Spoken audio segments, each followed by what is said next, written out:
Because I've done a couple of days of tracking, I kind of generally know what activities I'm proud of saying to myself that I've committed to or that I'm actually doing, and then that I'm proud to actually record and track.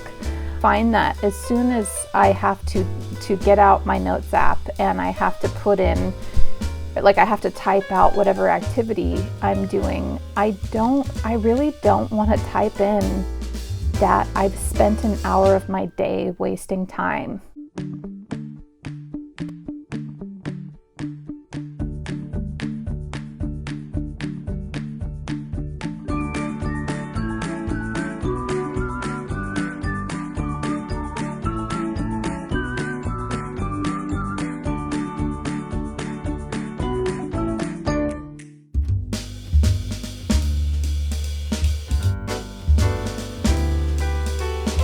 Hello, my name is Lindsay Guichard, and I'm an online licensed marriage and family therapist and the creator of the mental health blog, thetravelingtherapist.com.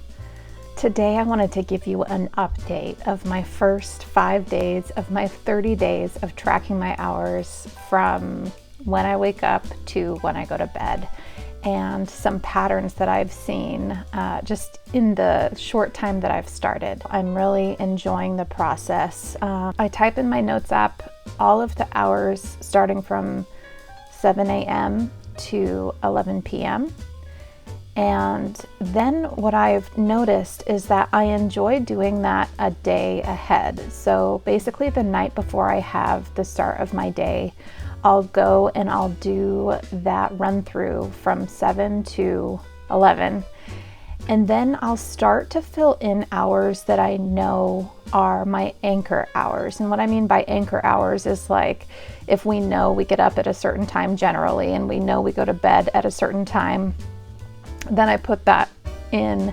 If I know when I generally have meal times, I put those in. I know for me, this is something that I've instituted for mental health for quite a while. And what I've been doing for quite a while is selecting an hour of the day that is the same every day, and I go and I move my body. So however you like to do that, what I tell myself is I'm going on a walking date, and I put that in my schedule. It's something that I do every day at a certain time, and if I miss a day, I don't beat myself up, but basically when the day comes around to that time, my body is now trained to need, it's trained to need to get out and go. So one of the things that I pair this movement habit with is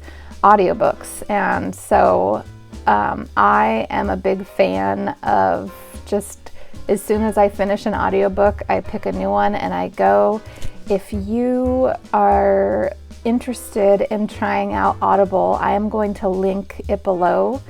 And I believe they have free trials and things. So if you've never tried Audible, it is the only thing that is keeping me consistent on this hour of the day that I go and I move. I find that when I do look at these hours a day ahead, I generally know when I have appointments coming up. So then I fill in my appointments on those times, and any sort of gaps of time before I experience the day, I try my hardest to fill it with certain activities that I'm actually proud of, even though it hasn't quite happened yet, so that when the next day comes and I'm finding myself struggling to know what to do, because I've done a couple of days of tracking, I kind of generally know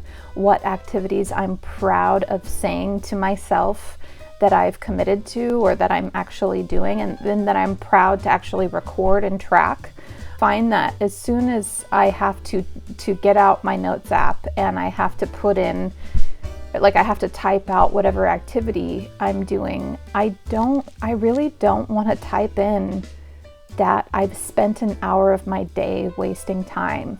That is I don't know what it is, but it's definitely that mirror effect. It's really, after doing it for so many days and knowing that I'm going to be seeing it, and knowing honestly that I'm trying to find patterns so that I can not only help with my day and my efficiency during my day, but I can also share it with other people.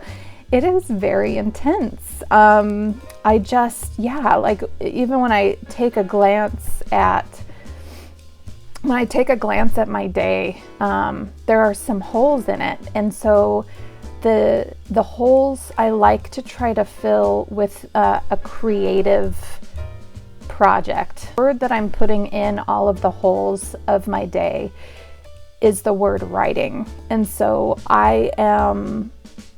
anytime there's a hole in my day that hasn't been filled by an anchored hour, and I'm just calling it that because it's what I've found is helpful when I'm starting to fill out my day. I am an aspiring writer, and so I am choosing to fill the holes that come up through my schedule with the word writer, or I should say writing. I just wanted to invite you, if you were ever interested in really honing down on what you do in a day, and if there are any spaces, what you fill your spaces with, and then asking the question, if I filled my spaces with a word, an activity, something that brings me joy, what would it be? When you start looking at the holes and there's a word that keeps coming that wants to be written down, mine happened to be writing, but I don't know what yours is going to be. It's very interesting. If you decide to do this activity and you're just staring kind of at those blank holes, really take some time and ask yourself, what are these holes in my schedule asking me to fill them with? When you're forced to look at it and ask yourself, is this really the best I can do? Is this really the most effective way to use my time? Is it? Just that question. A lot of times the answer is no. And so is there a substitute that I can fill that time where I'm actually giving myself an opportunity to grow and to learn and to get better at a skill? Whatever the skill is, I think that's one of the biggest benefits that I'm experiencing, is really honing in on what it is that I want to contribute. If you are doing this experiment with me, or in a month, or whatever it is that you find this video and you decide to do this experiment, let me know in the comments how it's going, and what is that word that is coming up for you when you're looking at the gaps in your schedule, that thing that wants your attention. And whether it's a new skill, or whether it's a new hobby, or whether it is something that's just for you, I'd be so curious to know. All right, I will check in with you next time in my next week of some patterns that I'm finding out with this 30 days. Thank you so much for watching, and I will see you next time. Bye.